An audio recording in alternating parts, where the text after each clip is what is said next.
हमारा जीवन कैसा था, हमारी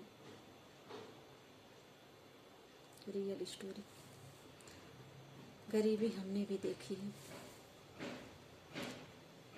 हमारा परिवार बहुत बड़ा था। हमारे घर में मेरी दादी रहती थी। दादाजी को तो मैंने देखा नहीं था क्योंकि दादाजी पहले ही गुजर गए थे। मेरे परिवार में मेरे माता पिता थे। हम 5 बहनें थे और 4 भाई थे। बीमारी के कारण मेरा एक भाई गुजर गया था। बचे हम 5 बहनें और 3 भाई। बड़ी बहन की शादी जब हुई थी तो हम बहुत छोटे थे। दूसरे नंबर वाली की बहन की जब शादी हुई, थोड़ा हमको याद है, तब भी हम बहुत छोटे थे। तीनों भाई जो मेरे से बड़े थे तो बहुत समझदार थे। मेरे तीनों भाई, तीनों भाई के बाद मैं थी, मेरे बाद 2 बहनें थीं। एक बार की बात है कि हमारा परिवार बड़ा था और मेरे पिताजी केवल खेती करते थे। खेती 15 बीघा थी, लेकिन खेती करने के लिए भी तो लागत लगानी पड़ती है। खेती करने के लिए भी तो पैसे खर्चे करने पड़ते हैं।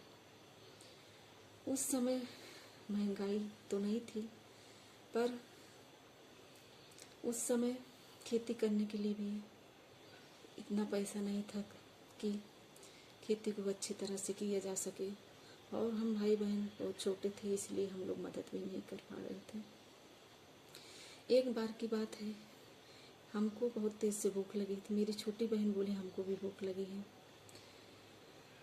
परिवार में जो कुछ भी घर में रहता था, कभी कभी तो आलू बॉयल करके ही खा लेते थे। घर में जो भी अनाज रहता था, कभी कभी जाता से पीस कर भी रोटी बना के खा लेते थे।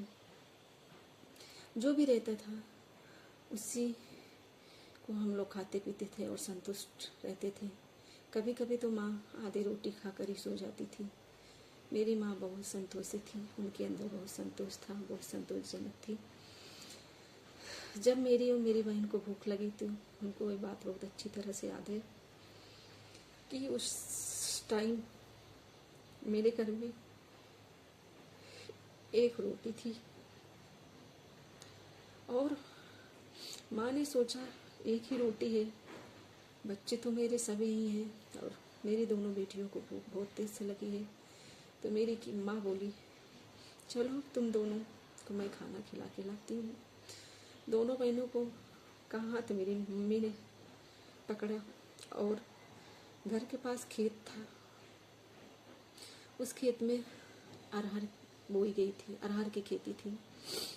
अरहर थोड़ा बड़ी थी, मतलब उसमें हम दोनों बहनों को छुपा के लेके गई, एक किनारे खड़ा की और उस रोटी में एक रोटी में नमक और तेल लगाई थी।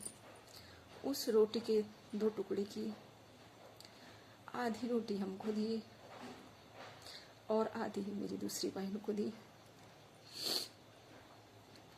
आधी रोटी मैंने खाया और मेरी बहन ने खाया। फिर माँ ने तो कुछ खाया नहीं। माँ को मैंने बोला तुम भी खा लो। माँ बोली नहीं, तुम दोनों को भूख लगा है तो तुम दोनों ही खा लो। हम दोनों ने खाए और हाथ छोटे थे तो हाथ मुंह भी नहीं धोए, कपड़े भी पोंछ लिए, घर पे आ गए। उसी आधी रोटी से हम लोगों ने गुजारा किया है। अभी भी बहुत लोग गरीब हैं, लेकिन गरीबी में घबराना नहीं चाहिए, संतोषी बनना चाहिए। संतोषम परम सुखम, संतोष का फल मीठा होता है। हमेशा संतोषी बनना चाहिए। दूसरे के घर में लोग क्या खा रहे हैं उसको देख के हलचाना नहीं चाहिए। अपने मन को तपा कर रखना चाहिए। हमेशा खुश रहना चाहिए। जितना है उतने में ही खुश रहना चाहिए और उसी में संतुष्ट रहना चाहिए। कहानी तो मेरी बहुत बड़ी है, लेकिन अब मेरे से बोला नहीं जा रहा है। क्या बोलूँ मैं आगे? क्या भगवान एक न एक दिन सबको आगे बढ़ाता है। केवल संतोष और विश्वास होना चाहिए। भगवान पे हमेशा विश्वास रखना चाहिए। देने वाला तो बस ईश्वर है। भगवान के चरण में हमेशा लगे रहो, भगवान का गुणगान करते रहो, सुखी और संतुष्ट रहो। जय माता दी।